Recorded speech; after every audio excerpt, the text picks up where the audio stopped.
మీరేం చెప్తారమ్మా ఈరోజు? మాకు జీతాలు పెరగాలి, హెల్త్ కార్డులు రావాలని మేము ఆశిస్తున్నాము. రావాలని ఆశిస్తాను. పయాడ నుండి రావాలి కదా. హెల్త్ కార్డు కూడా కావాలి. హెల్త్ కార్డు లేదు మాకు. పోవాలంటే హాస్పిటల్కి వచ్చే జీతంతో హాస్పిటల్ పెట్టడమే సరిపోయింది మాకు.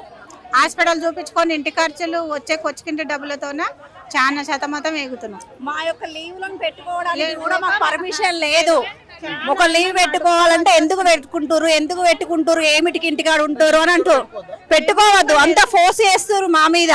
మాకు ఎంత 9,750 రూపాయలు మాత్రమే వస్తాయి. మా యొక్క వీకప్లను తీసేసారు.